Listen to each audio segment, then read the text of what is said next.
probably within a week. Thank you, Gloria. So just a little bit about our organization. The Illinois Recycling Foundation is actually a sister to the Illinois Recycling Association. We were created a year ago, actually about 13 months ago to be exact, after trying to do so for over 10 years.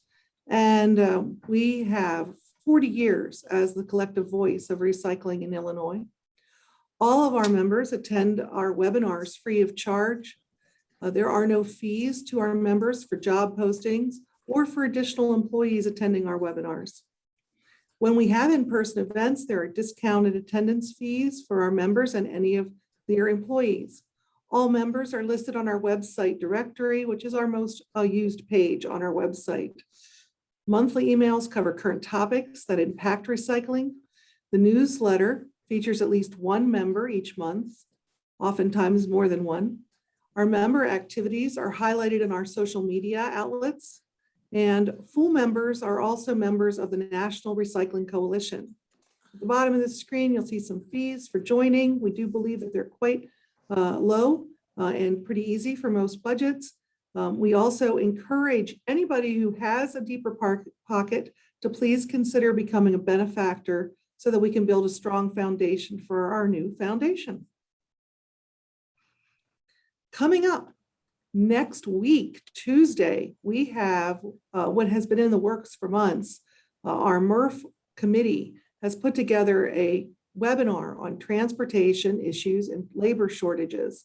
This is something that you're hearing about in the news hitting every industry out there, but this is going to be focused, of course, on us and what that means for our MRFs. Our material recovery facilities are very dependent on semi-trucks taking their materials to market. And so the truck shortage is a significant concern. The shipping containers we see sitting outside the ports is a concern. And then our own labor forces, people sorting on the lines, drivers for our trucks, all of those things are issues. And we're going to hear from some great folks who've been trying to find ways to meet these challenges. So I do encourage any of you that have the time or are impacted by this to take a moment and join us and hear how we're trying to handle this challenge. And then the next week, this is going to be more of a closed session. It's completely free of charge, but it's open to non-members that are MRF operators or educators. So if you are challenged in your community with getting the word out about recycling, even if you're not a member of us, you're welcome to join this, as well as if you're a MRF operator, but for some reason your company has chosen not to become a member yet. We still would love for you to be members, but it's not required. We're partnering with the Illinois EPA to do this special discussion twice a year where we're talking about changing and shifting markets. And so there was a number of items that stopped being recycled when the Chinese sword came down in 2018. And now there's been a shift in the markets with the pandemic and some changes here, which are positive, that have actually allowed some increases in some of the things that are being taken. So if you're communicating this or you have questions about this, we encourage you to contact us and we will get out the information to you if you're one of the folks who's eligible. Yeah, because then just a reminder for everyone to mute. I also want to be remiss if I did not thank today's sponsor, which is Cardinal Recycling. Since 2004, Cardinal Recycling is located in Morris, Illinois, has been providing unique recycling solutions to businesses for a variety of difficult to recycle plastic materials. With a lab to identify the specific material, they serve industrial clients from local to international, work with commercial haulers to take a variety of odd plastics. They grind, shred, and analyze these to get them to markets. They recycle them into new products. We thank Cardinal for their renewal and their sponsorship of this month's webinar. So with no further ado, I would like to introduce our speakers today on our agenda. First up is Edith Makra from the Metropolitan Mayor's Caucus and Mayor Kevin Burns from the City of Geneva, who's the leader of the Environmental Committee of the Metropolitan Mayor's Caucus. And then after they speak, we're going to have Jarrod from the US EPA. So Edith directs environmental initiatives for the Metropolitan Mayor's Caucus, where she advises 275 Chicago area mayors on critical issues that can be addressed by local governments, yet have regional impact.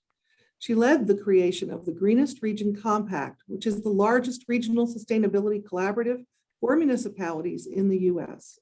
During the past 2 years, she co-wrote the Climate Action Plan for the Chicago region with the National Oceanic and Atmospheric Administration, otherwise known as NOAA, which is one of the first regional climate plans in the nation.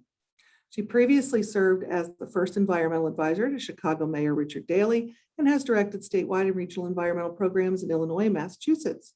She's a certified sustainability associate through the International Society of Sustainability Professionals.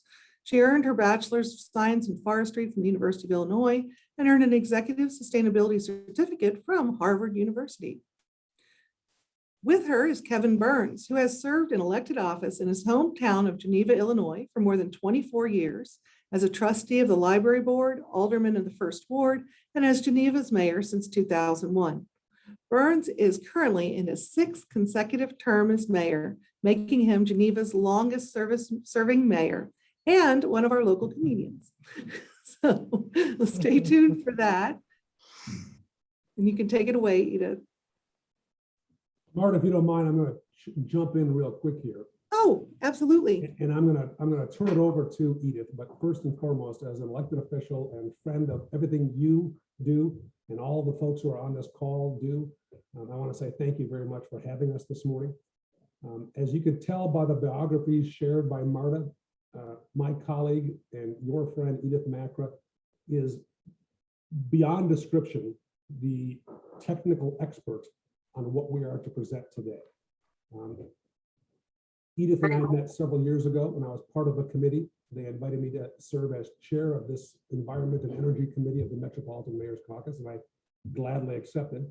And I will readily admit, here and now, and to anyone who ever asks, what I have learned over the last 3 or 4 years is not only impressive and deep and broad, but there's still so much to learn. I do not have all the answers to this, but I know that collectively, the 275 communities throughout Northeastern Illinois, throughout the MMC or Metropolitan Mayor's Caucus, the men and women who work in our communities, organizations like yours, we have a far better opportunity to find those answers together than simply speculating on what should be done either or on our own or just with a small group. So the collective benefit of all of us working together is key. And I think Edith would acknowledge that yesterday we had Dr. Gardner on a call from NOAA, and he mentioned this very thing. We all know what we need to do. We all know what we should do. Sometimes we don't know exactly how to, but by collaborating, sharing information, best practices, and marching forward together, I think our success becomes more evident and more easily attained. So with that, ladies and gentlemen, I do come to you from the beautiful community of Geneva, 40 miles west of Chicago. I've called Geneva home for almost 50 years. And of course, the Chicago region. Here's a little background for you just for fun. My daughter's great-great-grandfather was the mayor of Chicago from 1889 to 1891. Prior to that, he was the water commissioner. He was the water commissioner during the Great Fire of 1871. And talk about a comeback kid. He then got elected mayor some 18 years later. So we know of in this region the challenges of rebuilding, the challenges of focusing on the future, the challenging of doing things differently. And we believe that the Chicago Climate Action Plan addresses those very issues with respect to our climate challenges. So with that, Edith, it's all yours, and I'm going to listen intently. Thank you, Mayor. I will call on you to underscore some points and to add anything that I might have forgotten. So thank you for that introduction, and thank you so much to the Illinois Recycling Association and to the Foundation for having us. Your invitation to speak is really an invitation to collaborate. So we heartily accept that. and welcome the opportunity to work with you. So if I can just start with the first slide, which is just an introduction to the Metropolitan Mayor's Caucus. Mayor Burns gave you a sense of what we try to do together, but we are a regional council of governments. So we are made up of the 9 member sub-regional councils of governments. We call them COGs. That include groups like the Northwest Municipal Conference, the South Suburban Mayors and Managers Association. So in some circles, we're considered a super COG, not by our performance, but because we're umbrella to all of these smaller councils of governments. So we do cover a very large region, about 9 million people, and we are contiguous with the region that is served by the Chicago Metropolitan Agency for Planning. We're not an environmental organization, but we're more about what Kevin said, which is really empowering local governments to take action collectively and leveraging our strengths of leaders like Mayor Burns to work together. And then our environment committee not only engages mayors, our leadership is mostly mayors, but we welcome staff, we welcome collaborators from allied organizations and any level of civic leaders, including sustainability commissioners and such, who drive sustainable actions in our communities. Next slide. So the presentation today, and I'll try to be succinct, I'd like to give some background and context for our sustainability collaboration, which is rooted in the Greenest Region Compact. And I want to focus in on the waste and recycling goals of that compact and why it's important, both for how we work together, but also in creating the Climate Action Plan. I will talk to you about the Climate Action Plan, or CAP, and how it was put together and who our partners are. And then specific for this group especially, I want to dig into how the goals, targets, and objectives were set, as well as how the strategies were set for climate mitigation and climate adaptation. And then we'll wrap up with the next steps for the CAP. So with that, the Greenest Region Compact, if you're in a municipality, and we're very proud to welcome some counties. So it was originally designed as a, actually Marta's smiling because Will County was the first county to adopt the Greenest Region Compact. But coming from where we're at, wanting to build municipal consensus and to empower municipalities, in 2014, I started looking at what municipalities are doing around sustainability and what they say they want to do by the sustainability plans that we already have in place. And we did a very exhaustive study of 290 communities and 30 or 40 sustainability plans and came up with the Greenest Region Compact, which is a simplified, very streamlined set of consensus goals that is now formally adopted through a municipal resolution by 134 municipalities and 4 counties. Again, the counties came to us and said, can we join? And we were very glad to welcome Will County, Kane County, Lake County, and help me, McHenry County joined us. So in support of the Greenest Region Compact, that document, so that's adopted by a formal municipal resolution, we offer a companion tool, which is called the Greenest Region Compact Framework. So all that research we did to really look at how to achieve these goals through strategies and objectives is all compiled into a not very elegant, but very, very useful GRC framework, which I'll show you a little snippet of. But that really enables municipal sustainability planning and allows municipalities to take inventory of where they're at and to develop their own sustainability planning. And then the last piece of the Greenest Region Compact is that we truly are a collaborative and we work together to achieve GRC goals. So next time Kevin comes on camera, ask him to show you the logo on the shirt. So we have something called the Greenest, can you see it? Okay, check this out, folks. See this? You can tell him what the Greenest Region Core is. I wore that intentionally for today's call. Do you want to talk about the Greenest Region Core briefly? Well, primarily it's students who are in school working with communities who are hired for specific purposes regarding either advancing, starting, refining, improving, or serving as spokesperson throughout their respective city departments to advance the Greenest Region Core initiatives and programs. A wildly successful program. In fact, how many graduates do we have now, Edith? I mean, it's dozens. We have 30, and I just heard yesterday, one of them became the sustainability coordinator for Lakeshore Recycling. So we're really proud to see, and another one is working for Kane County. So, Exactly. yeah. Exactly. So Right. we've got a great group of young men and women who are passionate, and I would argue that probably keep me passionate as well, because they're obviously a lot smarter than I am and have a lot more knowledge. So it helps me convey this information to my colleagues on the councils and throughout the communities.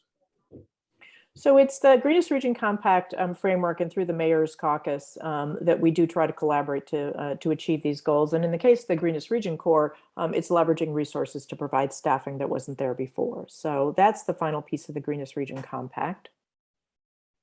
And what that looks like, so here's the simplified sustainability goals in 10 categories. This fits on 2 pieces of paper, which is important. So there's 49 goals that go with these 10 categories. And of course, waste and recycling is an important foundational category in the GRC. And the next slide is a little, this is just the specific waste and recycling goals. And I won't read through all of them, but this was done with a study, again, of all of the sustainability plans that we found at the time and all the environmental achievements related to waste and recycling that we were able to find. One bullet that I do want to point out, I should say the last 2 bullets, if you'll notice, there's enact policies that cause sustainable material management, and then engage the community in waste reduction and recycling. The idea of policies and community engagement actually runs very deep in both the Greenest Region Compact and the Climate Action Plan. Next slide, please.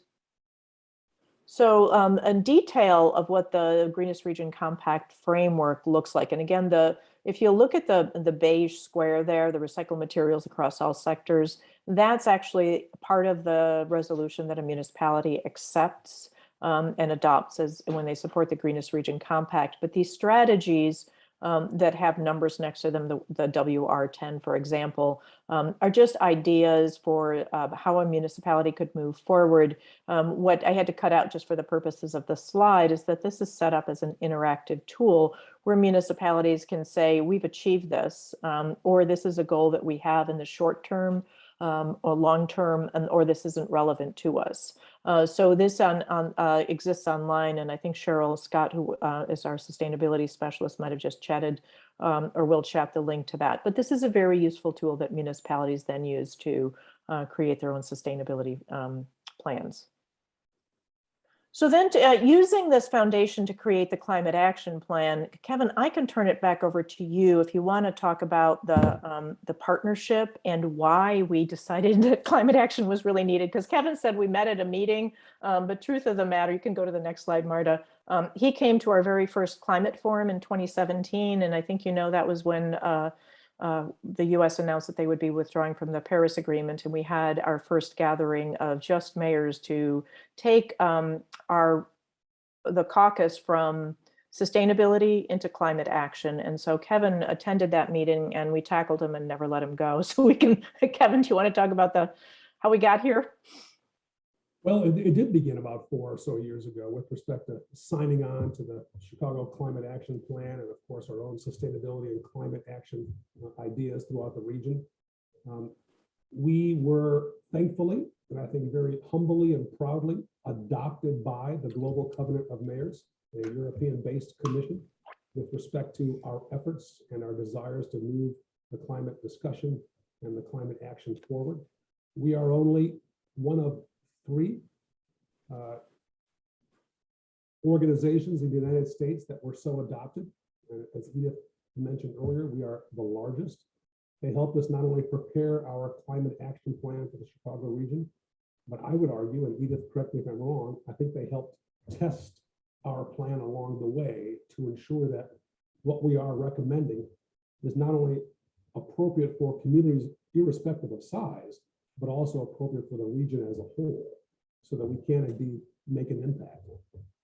The plan itself, and again, I think Edith may have touched on this, it was the result of hundreds of people getting together, multiple meetings on Zoom and via in person. Next slide, Marta. Sorry. Keep going, Kevin. Yeah, that's just. The reality is this: our partnership with NOAA and the U.S. Climate Resilient Toolkit and Chicago Metropolitan Agency on Planning and the Metropolitan Planning Council, and you name it, 53 different communities, 200 plus partnerships, hundreds of individuals, staff members, activists at the local level, all came together and said, yeah, this is the way to go. But you know what? Why don't we do it together so that communities, again, of any size, can use the the climate action plan for the Chicago region as, at the very least, a starting point for their own community. We've done a lot of the heavy lifting, and we were proud to do so. And we want to use this as almost a template, if you will, for these communities, whether they be as far west as Geneva or even further, or deep south, Southern Cook County, you name it. We've put together all this information that we think is easily understandable, easily relatable, where councils and organizations throughout respective communities can understand this at a very elementary level so that we can get this thing moving. We're delighted with the accolades and all the applause we've gotten, but the reality is we're not prepared for all the action. So with that, Edith. Sure. And next slide, please. So to create the plan, we followed a protocol that is laid out by the Global Covenant of Mayors. And so the Global Covenant of Mayors is an organization, and this is the interesting part of it, mostly designed for cities, as is many of the tools. And you'll hear that as I get into how we calculated our goals. We were one of the test regions for making this work in the US. We followed protocols that require greenhouse gas inventory. Fortunately, because of that, we only had, I think, 14 months to get the project done, and we didn't get external funding to do it. But the requirement for a greenhouse gas inventory, fortunately, CMAP had conducted this. So there was one for 2010 and 2015. And we used the one as 2015 as our baseline. So this is a regional greenhouse gas inventory that was done by a consultant for CMAP. And the findings there, you can take a minute just to absorb the pie chart. The largest source of emissions by far comes from, if you look at the green and the blue sections together, those are stationary energy. And what that means is that it's energy used in buildings as well as energy production. So 69% of all the emissions in the region come from energy production and building energy use. So this is where a lot of the focus of the plan is going to be to tackle that source of emissions. The next highest one, almost 29%, is transportation. The waste sector is really a small portion of our emissions, and it's waste and water and wastewater together, actually, that amount to almost 3%. And I'll dig into that number a little bit. So I think you should both be heartened by the fact that this is not a significant source of emissions, but as we get into the plan, you'll understand that this is a really strong pivot point for us as well. Next slide, please. The other requirement is that we conduct a regional climate risk and vulnerability assessment, because climate action means climate adaptation as well as climate mitigation. And on the adaptation side, knowing what we're facing and how the climate is changing and what to expect is another fundamental piece of research that went into the plan. So we used data that was provided by CMAP as well as other universities. And then through our partners with NOAA, we had a series of online workshops in which we got some feedback from communities, and that's what that probability and impact graph you see is from our participants, how they felt about whether how those climate related hazards, heat and flooding are affecting their communities. Drought, by the way, is the next rank threat facing our region. Next slide, please. So the plan then is in 3 primary parts, and you can just tap through these quickly, Marta. So the first portion addresses the greenhouse gas emissions, which is CO2, but not exclusively. There are other, methane is another very powerful emissions. Adaptation, which if you follow that little chart, that orange line through there as emissions are rising on the left side of the screen, they take a long time to level off, decades or hundreds of years. And so the need to adapt is the second pillar of the plan, but the entire plan is rooted in equity. Not only are there equitable opportunities related to clean energy, mitigation, recycling, stewardship of lands, but in terms of climate impacts, it's usually the people of color and vulnerable communities such as low income or elder populations that are going to be hit first and worst. And so the whole plan is rooted in equity. And then this is the unique part of our plan. So it was very challenging to approach what is most climate action planning, again, done for cities, but to take it at a regional level, we had to come back to municipal actions. So while there are these assessments for the greenhouse gas inventory and the climate risk and vulnerability were done at a regional level, the actions are really tailored for our municipal members because that's where we come from. So 275 municipalities. Every municipality has actually quite a bit of influence for climate action. And the three levers, we call them, are lead. So a municipality can change its own operations. This is lead by doing is what's implied there, and make decisions about how they operate to reduce emissions and to adapt to climate change. One of the largest areas where we have influence is to encourage, and this is to encourage constituents to participate in recycling, to encourage participants to choose constituents to choose clean energy, or encourage other agencies and institutions as well. Kevin looks like he wants to say something, so unmute, go ahead. Kevin, unmute. Sorry about that. I just wanted to nod my head in concurrence with regard to the encouraging. And oftentimes the encouragement comes from the other direction. It's the citizens who are, quote, encouraging and advising and inspiring and demanding, quite frankly, that councils move in a certain direction. And that's equally as important. If you caught the hint that I dropped in the beginning where I said pay attention to the policy and the community engagement part when I was talking about the Greenest Region Compact, this is where it still shows up. And I said policy was another big one, and that's enact. So where we have authority to develop codes or enact our own local policies, or again, encourage other agencies and organizations to enact, that's where we have the opportunity for climate action. Okay, so setting goals, targets, and objectives. I'll go into detail a little bit more than I normally do for this presentation for this audience, which I know is quite sophisticated, and you're also really interested in probably why that waste and recycling number is relatively low. And this is where we get into being a pilot region. So we're taking what is designed for municipalities and trying to adapt it to a region. We used a modeling tool that was provided for us by the European Union and the Global Covenant of Mayors, and the tool is called CURB. And the acronym doesn't make a heck of a lot of sense, but it is a tool that allows municipalities or regions like ours to input within action categories, to input data related to these strategies. So you have the entire sector of energy and you have a sector of waste, but the strategies that the CURB tool will allow us to use are, you can see them highlighted there, primarily waste management related to food and yard waste management, other organic wastes, plastic waste. And you'll see on the next slide over where we not only have data, but we have those municipal levers. So this is the part of the CURB tool and the part of the greenhouse gas inventory that was incorporated into our goal setting.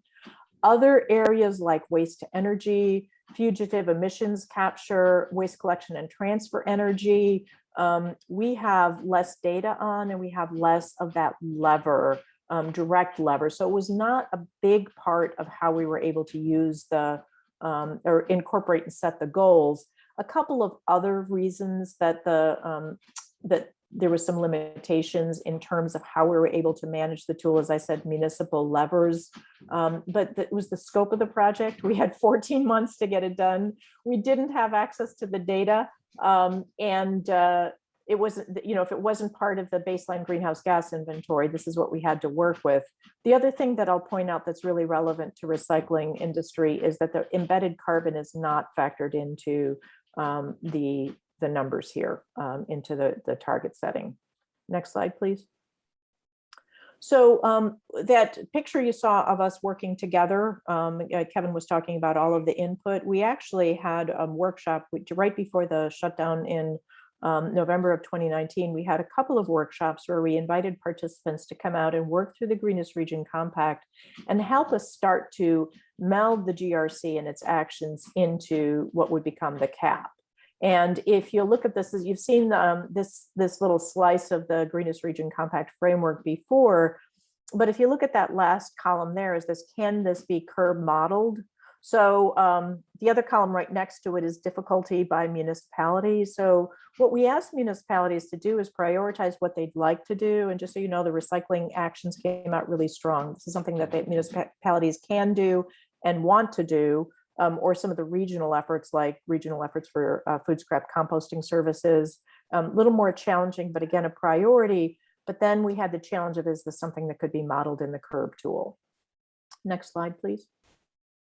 Okay, so now how, this is something that you will see if you look at the plan. These are called wedges. And then Marta, if you want to tap one more time, I'll try to explain what one of these wedges means. So this particular wedge, if you follow it, and this is repeated for all of our different objectives, starting at our baseline, this is called million metric tons of CO2 equivalent, or the measure of greenhouse gases in the year 2015 is 119,000 million metric tons.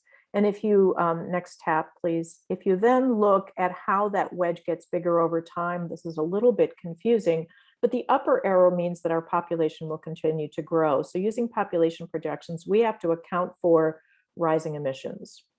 But the goal is to get to zero, or as close to zero as we can get it, in the year 2050. And so that's why the wedge is shaped the way it is. If you look at the green line there, and if you see the little bump in the arrow from that green box at 2040, that points to the contribution of waste and recycling actions over time, getting to 2050. Next slide, please. The other wedge that I'll be talking about in this presentation has to do with decarbonizing transportation. And this basically means shifting away from internal combustion engines. This wedge is a little bit bigger, and this will relate to using cleaner fuels. We'll talk about that in more detail. So all of those sectors, and if you follow the bullets to the left of the chart, and those colored dots, building energy, clean energy policy, and decarbonized energy sources, those are the largest segments of our emissions. And those top three bars is what that wedge and what those the actions are needed within each of those sectors over time. Again, waste and water in context with the other strategies related to transportation, including reduced VMT stands for reduced vehicle miles traveled. And another small but important sector has to do with managing nature to sequester carbon, and that's sequestration. Next slide, please. So then that gets us to what the goals look like. And actually, Marta, if you don't mind going back one more slide, an important, if anybody caught this, you will see that in the year 2050, we're at 80%. Actually, we exceed a little bit. It's something like 82% using the curb tool and all the strategies that we were able to generate and anticipate reducing emissions. That gets us to a little bit better than 80% reduction by the year 2050. That green bar at the bottom there, that's needed innovation. So we know we need to get to net zero, but we can't model it given the data that we have, given the resources that we had at this point. We cannot demonstrate in a science-based way that we get to net zero.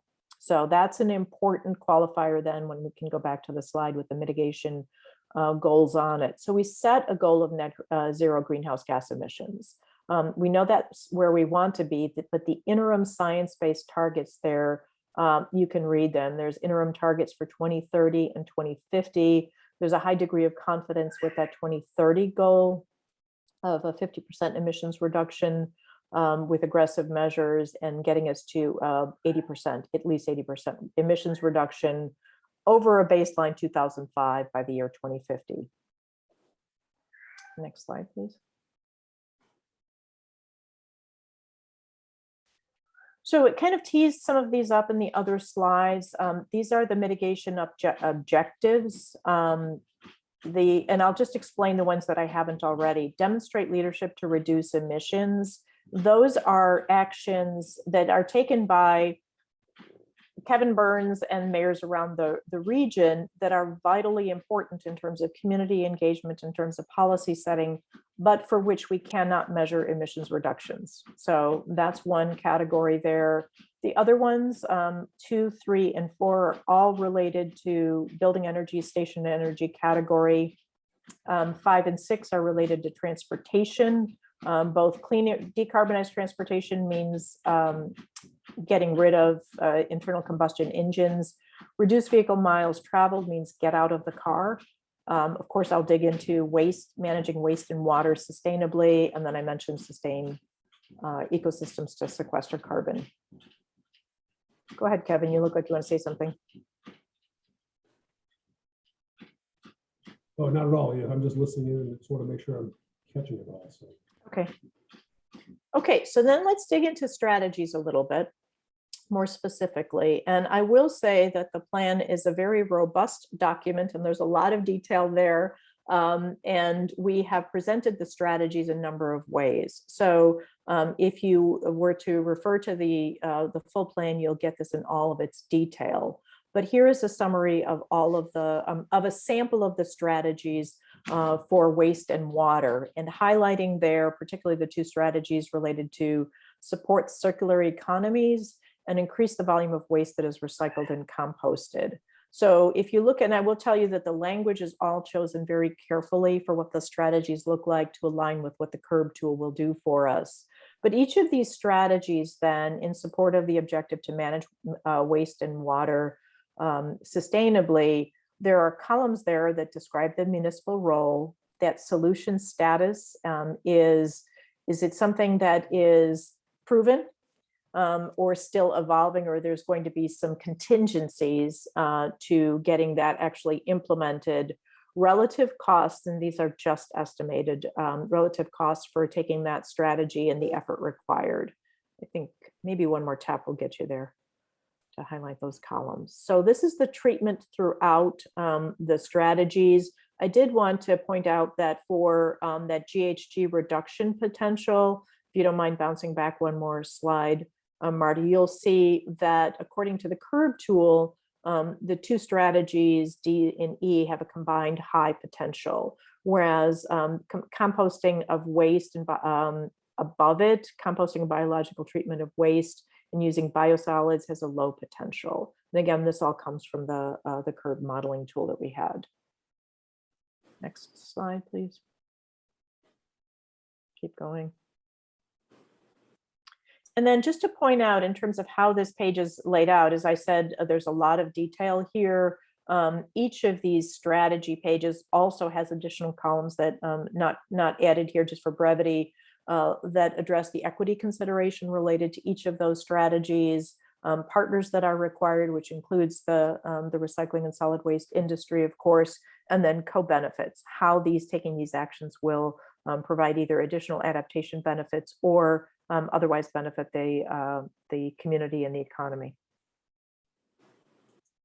So on decarbonized transportation, and I'm going to call Kevin back to expound on this one a little bit, but and this is generalized. So this is just looking again at cleaner fleets, but for fleets, there's a lot of talk in the transportation world about moving fleets, medium and heavy duty trucks to low or no emission vehicles.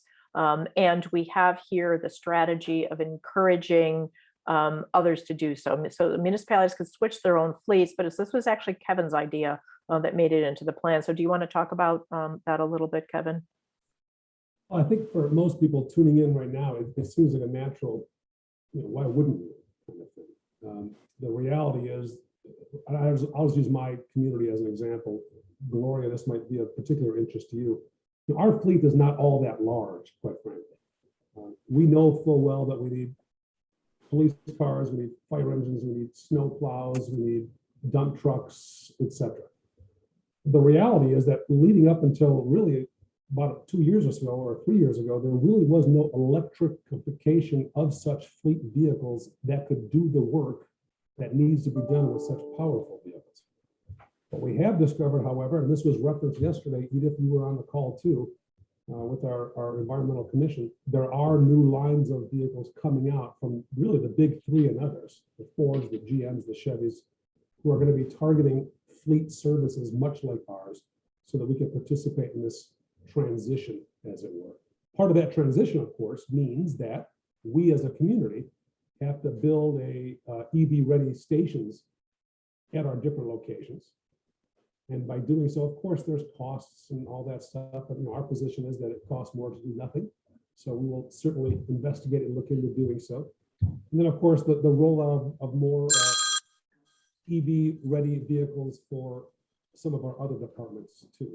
And of course, we want to make certain that our EV charging stations that are there to support our fleet can also be perhaps available in such a way to support those who live in the community to also use those charging stations as they so need. Excellent, thank you. And then you can see right in that chart too, there's some other strategies there related to idling policies, which is an underutilized way. And then we were surprised that this actually proved that if you look at the support strong national fuel efficiency standards, the GHG reduction potential is very high. And then again, note the costs on some of these that are low cost and effective. So that's one of the ways that we navigate the cap. Is chime in again, just real quick. Please. For anyone on the call who's wondering, well, that's all great, Kevin. What about the schools and the buses and all that good stuff?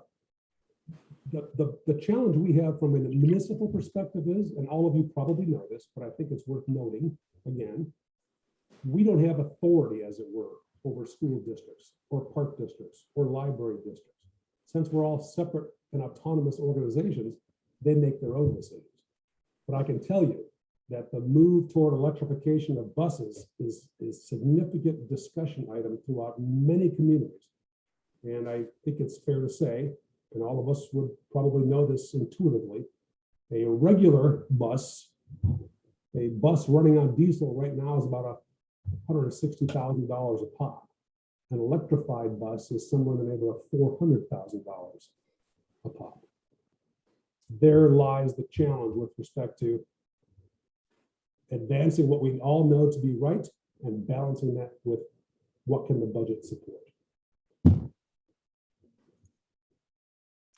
So next slide, let's shift into the adaptation portion of this. And again, this is half of the plan. I will say the Greenest Region Compact was quite strong on the mitigation activities. We felt like we had a lot to learn on adaptation, which was why it was such a blessing to earn the cooperation of NOAA, who had the US Climate Resilience Toolkit, and we used the steps to resilience in this plan. So the difference in planning for resilience looks at climate impacts and the vulnerabilities and risks that a community or an individual or a region faces. And then, as we said, centered in equity, you can tap the next slide. We're building resilience to protect those assets, whether they're capital infrastructure, whether they're vulnerable populations, natural resources that we treasure, so that when these climate impacts occur, hazards or storm events occur, we have the ability to, it's becoming trite now, but bounce forward, to build resilience and come back stronger through careful planning and investment. And that's really what the climate adaptation portion of the plan is about. Next slide. So we're using the steps to resilience, which is should be a familiar planning process to most professionals. Explore hazards mean understand what your threats are, assess your vulnerability and risks. We did some of this at the regional level, and I'll talk about that, but communities have to do that on their own level. Investigate options for addressing those. That's where our climate adaptation plan comes in. And prioritize and plan. We did some of the planning at the regional level, but the next steps in terms of developing priorities and taking action is really what municipalities need to do locally. And that was the subject of our environment committee meeting yesterday, that Kevin talked about some stormwater work that was done in Geneva along these lines. Next slide. So we looked at the hazards, and again, this is a little bit different in the climate adaptation portion of this. I said flooding was our greatest threat universally across the region. And so the plan is divided. People ask, why are there so many flooding categories? Because there's different flood impacts on different assets. And so the impact on homes is different than snarling up a transportation system, which serves regionally. And then stormwater and the infrastructure, its impacts on that is again treated differently. Heat and health is another of the greatest threats facing our region. And sort of a part of all of that has to do with air quality and public health. Some of it related to flooding, some of it related to emissions and its impact on quality of life for people. And then the last one is related to drought and water supply. So in terms of how the adaptation plan then is organized, it's a little bit different approach. Next slide, please. The goals are not as, I don't want to say science-based, but more policy-based. And so the overall goal is persistent, equitable climate adaptation. And to do this on an interim basis, on the shorter term, 2030, we're looking at climate resilient governance. That's basically getting our own houses in order for climate resiliency and doing more of the internal planning and coordination. And by 2040, we're looking at building resilience across many jurisdictions to have a stronger regional approach, as well as being integrated with state and national approaches. And then the target is cohesive, resilient communities by 2050. Next slide, please. And again, hinted throughout the presentation, but graphically presented here, the reason for the adaptation actions is really the benefit of people, to strengthen our communities and to assure that everyone has access to clean air, water, and the ability to thrive, economic opportunities and the ability to thrive. But the closest to the to protecting those individual concerns is municipal government. And that's again where we come in, but that we need to coordinate regionally, we need to coordinate at the state level, nationally and globally if we are to have an impact. Next slide, please.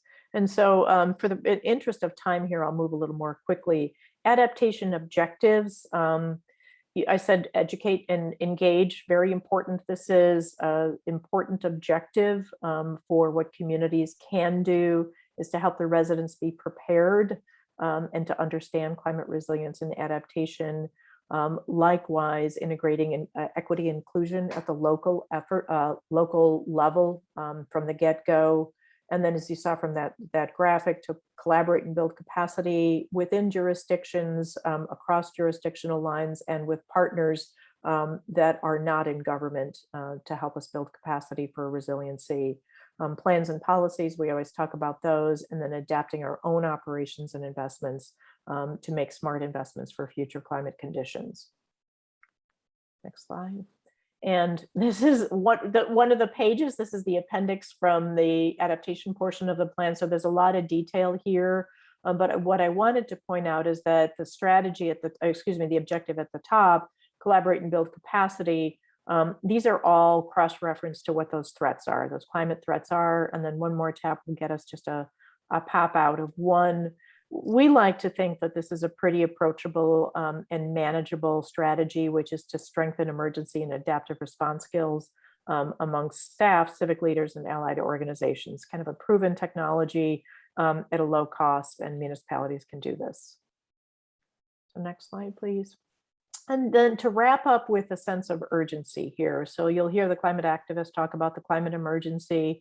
You probably heard in the news that the IPCC issued a report this summer declaring that there is no time to mess around anymore. So we're very glad to have this plan in place, and then already being able to take some actions at the municipal level that have regional impact. So we understand this is a pivotal year for us to all pull together and take action. And on the next slide, I'll tell you a little bit about where we're going next. So in producing the climate action plan for the region, this is launched now. This is a document that is terrific to reference. As Kevin said, we're getting a lot of positive attention for it. And it is only the third regional climate plan in the US. But where we go next then is the next slide, please. Thank you for the opportunity to speak with you today, but because this is one of the first things that we need to do is socialize the CAP so that we can foster partnerships with other allies who understand it, share our priorities, and then want to collaborate with us. I will say this is an important task for both Kevin and I, is to raise funds. This is something that we need for implementation now, to help us with the next few stages of the CAP. We are supporting municipal engagement because we have 138 municipalities already on board with the Greenest Region Compact. We are now offering a resolution for communities that want to take action to endorse the goals of the CAP. And we're finding it's only been out on the streets, I think, for 5 weeks, getting really strong response from communities. And we also want to find other ways that they can connect to the CAP and then transition their actions to align with the Greenest Region Compact and what their community priorities are. Our Greenest Region Compact is 5 years old. It's time to update it to align with the CAP and to be more sharply focused on climate action. And we've had a long-standing desire to develop our tracking and reporting platform so municipalities can provide a dashboard to their constituents and that we can collect data regionally to say how we're doing on sustainability actions and on climate actions. And then we're looking for regional scale implementation for actions that we can help with at the Mayor's Caucus level. And with that, I'll turn it over and see if Kevin has any closing comments. No, nothing other than to echo your comments, Edith. Thank you very much for the opportunity to present. We know we present a lot of information. We hope we did so in a way that inspires you to take further look at not only this document, but of course, conversations with your peers and your colleagues that we want partnership with you. So we're available to help at any time. Now I'm going to put into the chat room my cell phone number. So if anyone needs to call me about anything, I'll be happy to ignore all your phone calls. Turn them over to Edith, of course. And thank you to Cheryl Scott, who's been yes, absolutely. Adding all the links to further information. So thank you. Thank you both. It was wonderful. And if you both be able to stay, I appreciate it. And we will be taking questions after the next presentation. We're going to welcome Jarrod Bridge. Jarrod's a physical scientist in the EPA's Office of Resource Conservation and Recovery, where he works on projects related to life cycle analytic systems, thinking, and international sustainability materials management topics. He co-led the development and design of EPA's Sustainable Materials Management Prioritization Tools. He serves as the main point of contact for EPA's waste reduction model we may all know as WARM. Before joining the US EPA in 2016, Jarrod worked on molecular biology and environmental engineering research labs for 2 years. Jarrod has a master's in sustainability engineering from Villanova University and a bachelor's of science in biology and in forensic science from the University of New Haven. That, Jarrod, I will let you introduce us to WARM. Great, thanks, Marta. And thank you guys all for having me. And many thanks for the previous speakers as well. That presentation was great, and it's good to hear about these topics that people are putting into action on the regional and municipal level. So it's always great to hear. And also wanted to shout out our EPA Region 5 colleagues who connected us with Marta for this presentation. So appreciate them thinking of us for this kind of opportunity. So we can go to the next slide and get started. So before talking about WARM specifically, I just want to give a bit of background about EPA's Sustainable Materials Management Program, which WARM sort of sits under and is the program that I operate in. And so back in the early 2000s, after about 20 years of waste management under the Resource Conservation and Recovery Act, which you might know as RCRA, EPA really started to recognize that our waste program would need to evolve to meet the challenges and opportunities of the future. And so it was clear we needed to start shifting away from thinking about waste to a more holistic systems level approach around materials management. And EPA's 2009 report, Sustainable Materials Management, The Road Ahead, which you can see on screen here, first laid out that concept of sustainable materials management, or SMM, for the first time, and described it as a systemic approach to using and reusing materials more productively and sustainably over their entire life cycles. And so the Road Ahead really provided strong recommendations to government for fulfilling its role in achieving SMM. And this report also created an analytical framework to help identify where some environmental impacts might be occurring within material life cycles in the United States. And with the idea being to help us identify some sectors where we could potentially have some collaborations around SMM to start reducing those environmental impacts. And importantly for my office at EPA, this report and analysis really solidified some of the priorities for the SMM program and has set the tone for the work that we've undertaken over the last decade or so. And so these priorities have included focuses on food waste, electronics, plastics, built environment, and more. And EPA has also been working really hard to build and improve a base of information, data, and tools that help support that life cycle oriented work under SMM, which is where tools like WARM come in. And so it's important to note that even though SMM and a circular economy approach are much broader than just recycling, and that's sort of the topic of this conversation here, EPA views recycling as an essential component in those broader SMM frameworks, and really useful for ensuring that those materials remain in the economy for as long as possible. And in that vein, EPA will be releasing its national recycling strategy this fall, which will be a critical part of achieving a future where materials are more sustainably and equitably managed in the United States. And our hope is that we can derive some climate benefits from the actions under that strategy, and that will help us meet our climate goals as well. And so with that, we can go to the next slide and really start diving into WARM. So a little bit of background. WARM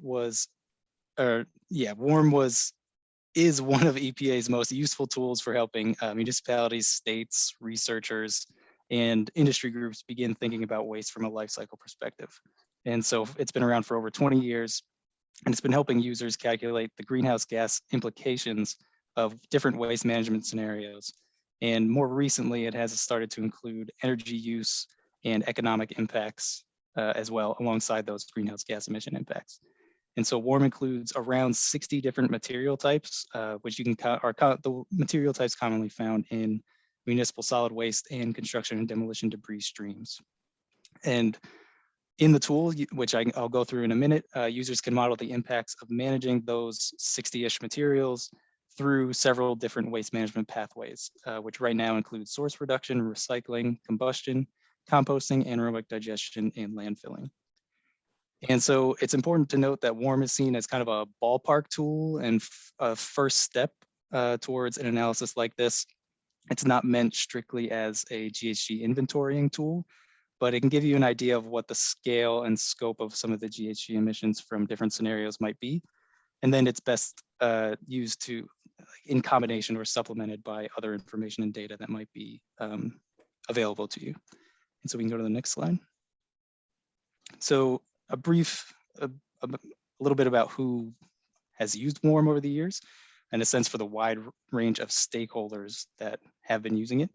WARM has helped varying levels of government plan and make decisions about their solid waste management programs. And it's also been used in a variety of academic research, school projects, and analyses by industry groups and waste management organizations, much like a lot of the ones that you guys might be a part of. And we can go to the next slide. And so now we're getting into a little bit how to use WARM, what it looks like, and what some of the results might be like. And so the main analysis that WARM helps with is a comparison between baseline and alternative waste management scenarios that you as a user would define. And so the next few slides will sort of demonstrate this using the Excel version of the WARM tool. And so the idea is that you can create a baseline scenario on the left-hand side of the screen here. Under that, it might be kind of hard to see, but there's a number 1. So under there is the baseline scenario. And this typically corresponds to the business as usual or current practice at a municipality or whatever level of organization you're looking to study. And so then that baseline scenario and the GHG emission, energy use, and economic impacts that go along with it will then be compared to the alternative scenario and all of its impacts, which you will also enter on the right-hand side under that number 2 that you might be able to see. And so this alternative scenario may correspond to a goal that your organization has, like maybe it's to compost some percentage of food waste or reduce the amount of plastic waste that needs to be managed in the first place. Or it could correspond to certain infrastructure changes that might be on the horizon that you know about that could impact your organization's waste management. So maybe a new composting facility is being built nearby, which might allow for more composting to happen in the first place. So that's sort of overview of the main WARM analysis. We can go to the next slide. which the slide did change, but it looks very similar. So we'll go through a quick sort of simple example analysis. And so to go through this, you start by putting in the tonnages of the various material types being managed in the two scenarios into the corresponding boxes that best describe how those materials are being or will be managed. And so you can see the list of materials down the left-hand side, and then the different management pathways listed across the top. And so if we use this very simple example, let's say your municipality's current waste management scenario includes 100 tons of newspapers going to landfill. You would input that in the corresponding blue cell as you see it on the left-hand side of the screen here. But let's say your municipality has a goal to recycle all 100 of those tons next year. So by inputting that into the corresponding cell on the right-hand side, WARM will calculate the GHG energy and economic benefits of making that change. And next slide, please. So a little bit behind the scenes of what's going on in WARM. The tool runs those calculations that I just described using factors like the ones you see on screen here. There's a lot of numbers here. Don't get too caught up in the individual numbers, but just giving a sense of the scope of the data behind the scenes. This table shows the emissions factors for greenhouse gases per ton of each material type. So obviously the full list of materials is in here since it wouldn't fit on one slide. So basically, just to take an example, corrugated containers is the category right on top. So if you scan across and see that recycling 1 ton of this material results in a savings of about 3.14 metric tons of carbon dioxide equivalents. But landfilling that same ton would result in the generation of about 0.18 metric tons of CO2 equivalent. And then so on and so forth for all of the different materials and pathways. And so you'll see that some pathways result in net GHG savings, the ones in the parentheses, and others result in net GHG emissions. And that's because WARM takes into account all the various sources and sinks of emissions. Throughout the entire life cycle of these material types. And this includes the production of the materials in the first place. And so the only life cycle stage not included in WARM is the use phase of these materials. So the cardboard box that's in a user's hand. And so the takeaway here is that the factors like these, which have been modeled and improved over the last 20 plus years, are really at the heart of the WARM analysis and the outputs for the GHG energy use and economic impacts. And the calculations and modeling assumptions that are all baked in can all be found in the documentation that EPA provides on our website. And so we can go to the next slide. So getting back to our example, just a quick reminder, we're hoping to use WARM to find out what might happen if our organization recycled those 100 tons of newspaper next year instead of landfilling like we did this year. And so now that you have an idea of what's kind of going on in the background, we can start looking at some of the results. So the next slide, please. So making that change according to WARM would result in a savings of about 186 metric tons of CO2 equivalent worth of greenhouse gas emissions, which is roughly the same as taking about 40 cars off the road for a year. And it would also save about 1,650 million BTUs worth of energy. And again, this is just looking at those 100 tons of newspaper. And we can go to the next slide for a little bit more results. These are the economic results from WARM. So it would also create just under 600 hours of labor, increase the output of wages by about $17,000, and increase tax revenue by almost $5,000. And yep, thank you.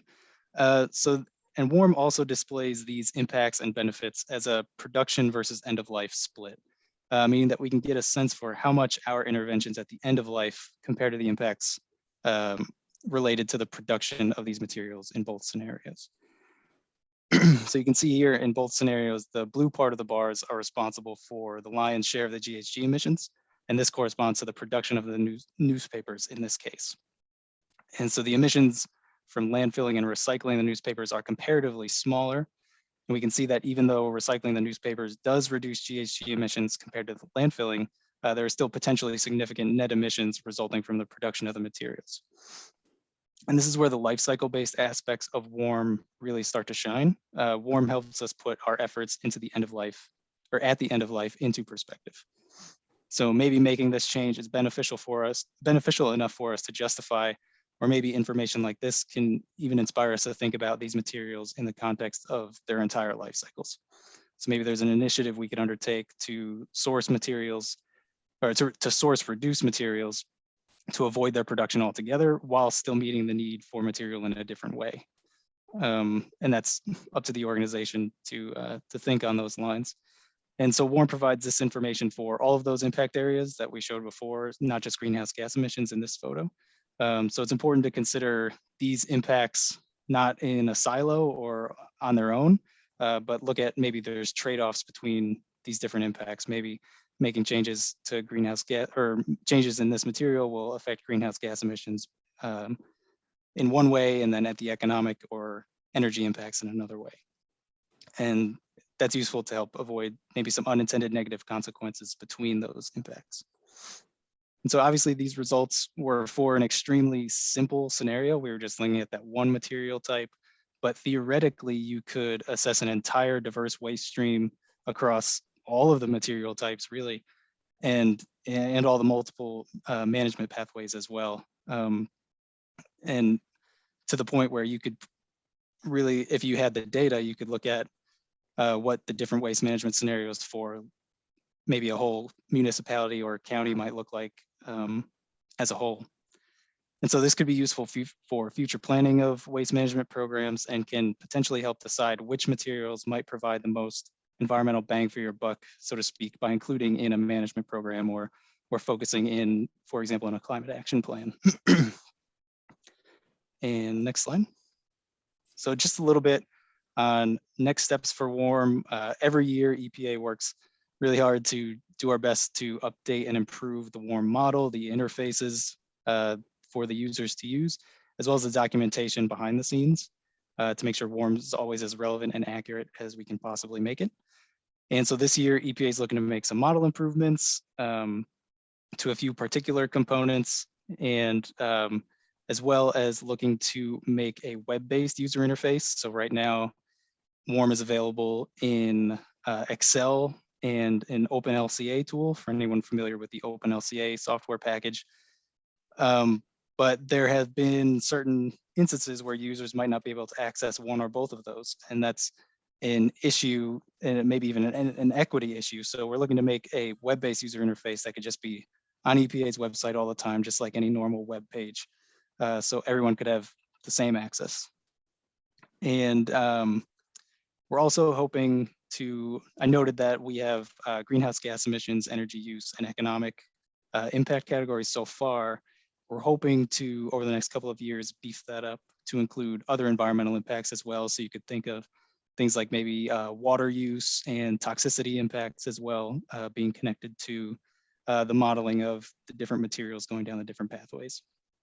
And so you can find WARM and more information about it at the URL on screen here.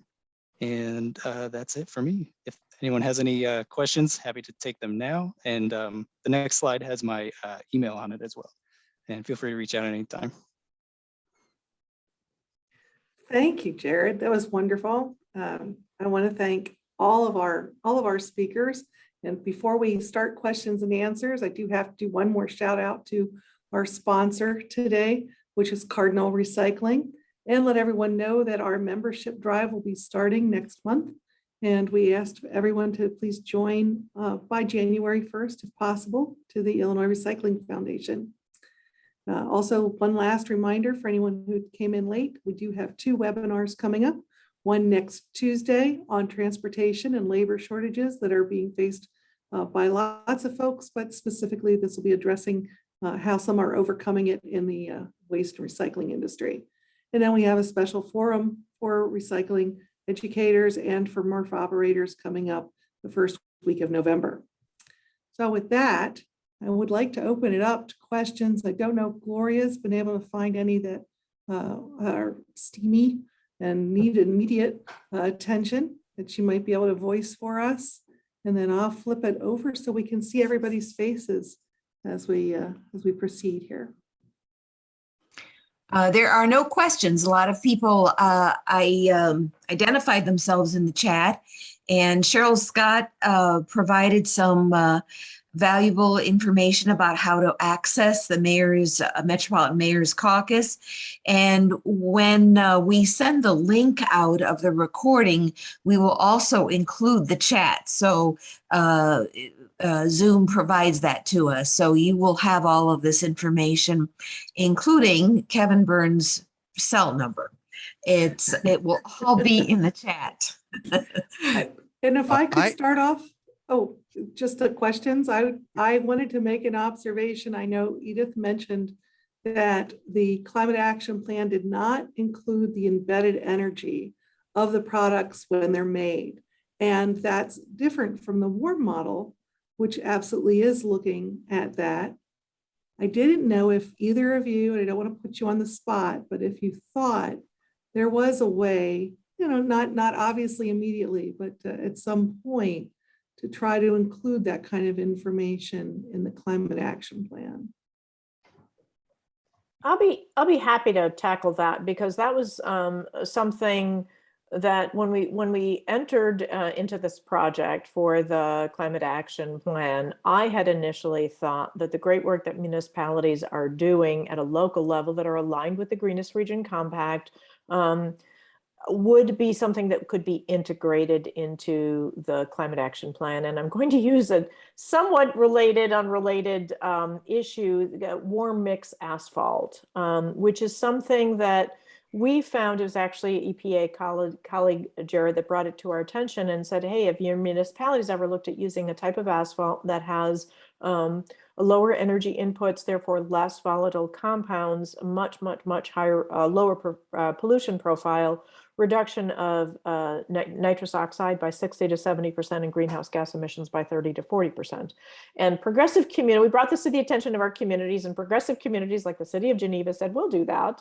And so Kevin is able to tell us how many tons of warm mix asphalt they're using, how that's holding up, what the cost factor is like. And I was rather crestfallen to learn that based on the tools and resources that we have for the climate action plan at the regional level, that would be picked up, but not in any measurable way that actually ties back to the community, which is why we are proposing a reporting and tracking tool which localizes some of those actions. And that's an area where I think we might be able to integrate WARM. For those sorts of inputs, there's real desire for municipalities to say, hey, we did implement this new project. We're using warm mix asphalt. We've recycled this 100 tons of newspaper, and we want to demonstrate how close that gets us to our target. And so we are looking for an interim tracking and reporting tool that could potentially marry with WARM. But at the regional level, that'd be something that I'd advocate for pushing better coordination between some of the models out there. But I will say, as one of the pioneering projects in the US, and even globally, regions are still a new approach to climate planning that I feel like we have a ways to go, but I think it's a good place to look forward to. Can I ask a question? Absolutely. Okay. Hi, Edith. Hi, Mayor Burns. It's Hello, Mike Mike. Novak. So good to see you guys again. Good to see Uh, you. And something when you guys were on my show the other month, you said something, Mayor, that, and I'm going to take this out to kind of a macro level and bring Jarrod into this as well, because the thing you said on my show, when I said, how do you talk people into this, to getting on board? How do you talk municipalities into this? You said you tell them that they'll save money.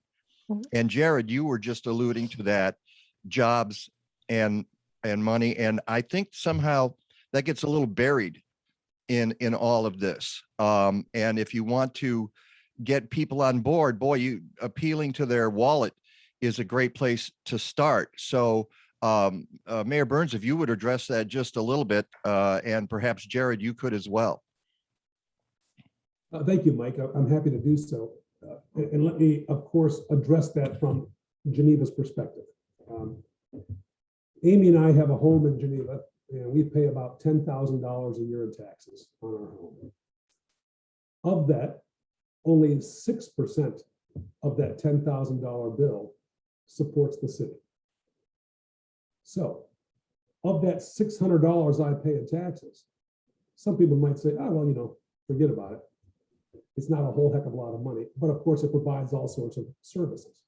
If we can continue to demonstrate that the resources we collect, however limited they are, can be stretched further, and that we collectively are, quote, saving money while also building our sustainability footprint, most people will say, great, just keep doing it. That sounds wonderful. As long as I'm saving a few bucks, that makes me happy. What we've discovered over time, and Edith, I think, will echo this, is most communities, most elected officials, most appointed officials often say to Edith, myself, and others, just tell us what to do, and we'll apply that. And then we'll celebrate the cost savings. At the same time, we're celebrating our advancement toward a more sustainable future. And I'll just back up Mayor Burns on that. In terms of how our municipalities are responding, we are hearing both, of course. And I'll use one example that we did. It was very successful. We helped municipalities streamline codes and policies to accelerate the development of solar. The project was called Soul Smart, wildly successful. And we did this project because we could, because municipalities wanted to demonstrate leadership. One community that we like to call out is the village of Schaumburg, which took these actions to accelerate solar simply through codes and policies. So they didn't really spend any money other than staff time. And they saw it's between 5,000 and 6,000% growth in solar development, which is new money for their community. The village of Hanover Park actually tracks the revenue that they got from solar permits, and they can track the value of the construction project. So definitely that was a driver. But we had many communities that came in and said, we'll do it just because we can. We had some communities that came in and said, oh, look, we saved money or we generated revenue. But we still had that same mayor, Village of Hanover Park, that came into it because he wanted to be a climate mayor. He was recognized by the U.S. Conference of Mayors for that project. So it's a mix of things in terms of how to get motivation. We are hearing, and Kevin, you can talk more to this, about mayors and their constituents, that they're hearing there's a lot of climate action now happening locally, and putting out this resolution to support our goals of the climate action plan. I'm surprised at the small communities that are not considered climate leaders. To those of you that follow, we have not yet heard from the likes of Evanston, which is arguably one of our greenest communities in the region, but we have heard from Lindenhurst and Posen in support of our goals. So I'm not sure, Kevin, if you've connected with Chicago Ridge and Lindenhurst and Posen, which are some of the early adopters on the climate action plan goals, but is that constituents driving it, or? I think it is. And I think all of us in elected office or appointed officials or perhaps senior staff, we have to take a honest assessment of ourselves and our messaging. If my messaging to my community is Kevin wants to be a climate mayor, and here's what we're going to do to advance climate action and sustainability, that might fall on 50% of deaf ears in Geneva. And perhaps Gloria can echo this as well. So what is the messaging that connects to the different populations within your community? I know full well that the messaging from our younger citizens in Geneva is different than from the messaging from our more mature citizens, myself included.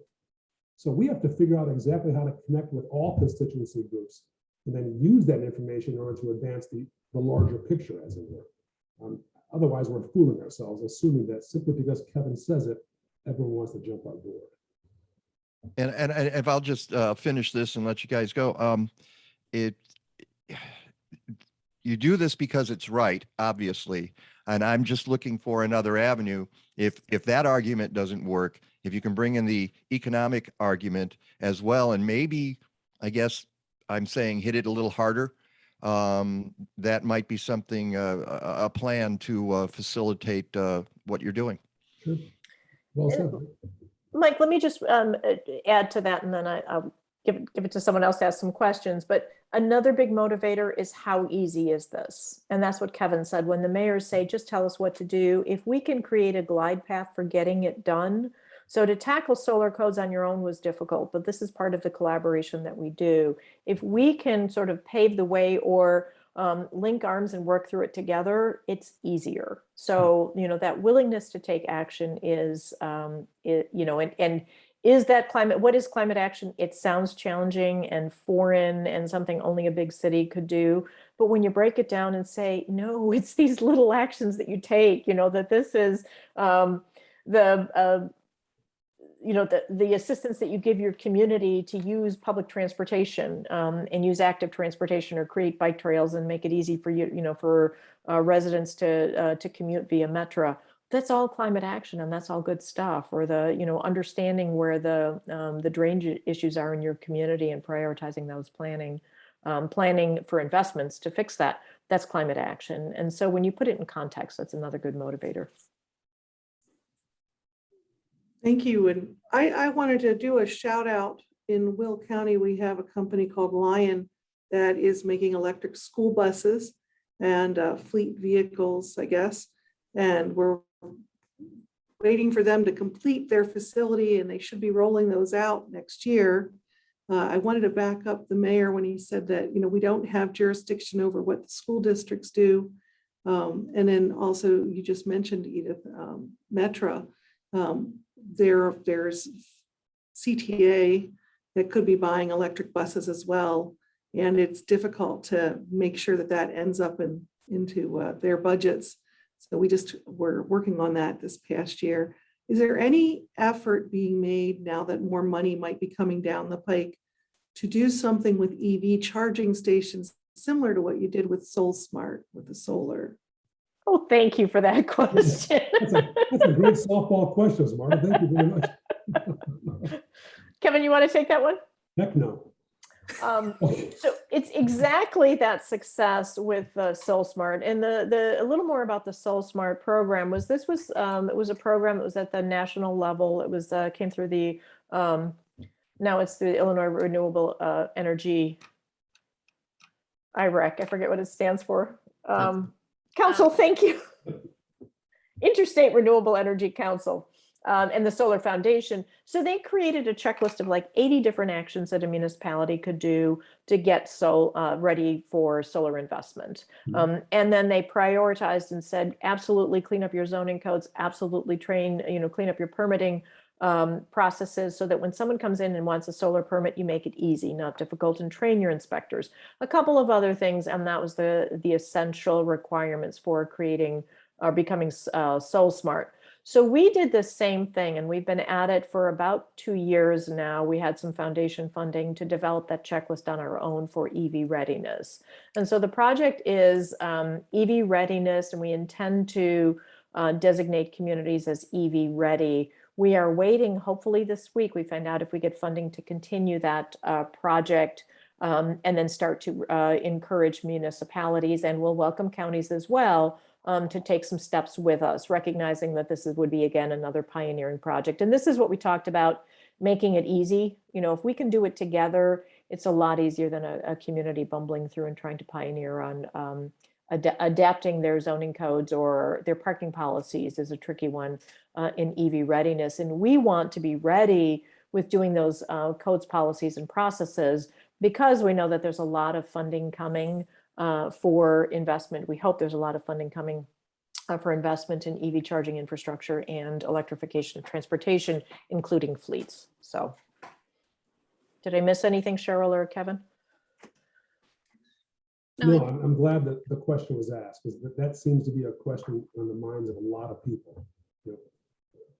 Geneva, for example, has 8 EV charging stations. Nobody knows that. And if people are buying electric vehicles, they want to know, other than my home, where can I recharge? That's an important elementary question that we have to answer and prepare for. Exactly. And love Lion Electric, Marta. Thank you for bringing up that name. We do too. Yeah. And thank you, Cheryl. We can't advise our school district what to do, just so everyone knows, is because I barely graduated high school, so I don't have a good relationship with them. So. So go to school board meetings. That's a joke, by the way. And if I can use that EV readiness just to invite collaboration. So if there's an opportunity for haulers to think about electrifying their fleet, think collaboratively. And if that's something that a municipality could help foster, even if it's brokering collaborative relationships with other businesses, or opening discussions with the utilities, if there's anything that could be done, just think collaboratively about that. I work for Republic Services, and we are actually testing a lot of our fleets to switch to electric vehicle. We're starting a test right now, 6 trucks in the Phoenix area. So hopefully that's going to work out. If it does, we're going to roll it out nationwide at some point. So. Excellent. Excellent. I have a question for Joe. Joe, do you read or do you subscribe to Waste Management Dive or Waste Dive? No, I don't. I'm going to put it in the chat, some information, because it's how Sure. I have learned all about the world you live in and work in. It's fascinating. Sure. It's fascinating. Of course, you've endured, as it were, the Yep. consolidation of waste haulers throughout the last couple Yeah. of years. It's amazing. It's amazing. Yep. I'll be more than happy to look at it. Sure. Thank you. Communities are putting pressure on our carriers to make certain that their fleets are a certain way, and you name it. So, okay, Yep. That'd be great. I will put it in the chat. And Cheryl put in the chat the EV ready checklist that is out there right now. Jarrod, I had a question for you, and if anybody else has questions, you can put them in the chat or speak out. But in your scenario with the newspapers, the 100, I love that you picked newspapers. So you were showing the embedded energy in the newspapers, and then of course if they were landfilled, and then if the 100 tons was recycled, and I love how much that creates jobs and revenue and taxes, very important. But what happens if you go all to online news? Yeah, I mean, that's a bigger question than what WARM can help with, I think.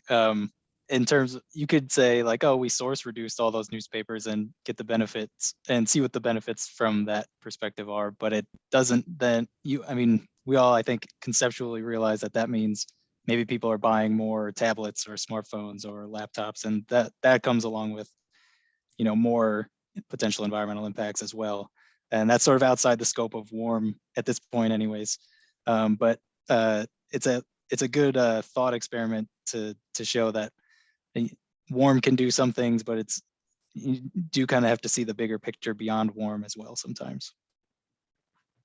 It's wonderful though. And I think that there is a push in solid waste planning to look at greenhouse gases that came up with the state efforts that were done this year and presented to the state legislature in July. And that was one of the items. So hopefully there'll be more emphasis on that, and WARM certainly will play a part. Yeah, and I help our office's engagement in a few international arenas. And one of the conversations that's been going on there is how can different countries or communities start including waste management or a broader circular economy approach as a maybe more highlighted part of their climate plans internationally. So it's a conversation that's going on in a lot of different levels of government and organizations. So hopefully we see a lot of innovation in that area going forward. Are there any other questions? I see we're at the 12 o'clock hour. Just want to be cognizant of everyone's time. All right, well, I'm not hearing any, but I think that you've given us a lot to think about today. So people may be calling Mayor Burns on that cell number. But certainly emailing Edith or Jarrod as well. So I appreciate everyone's time being here today and participating, and urge you all to stay active in the Illinois Recycling Foundation. We have a lot more to come, and good luck trying to implement what we heard today. Thank you all. And thank you Thanks, all. everybody. Thank you Have for a having good me. day. Thanks for Bye-bye. having us. Thank you. Bye-bye. Bye-bye.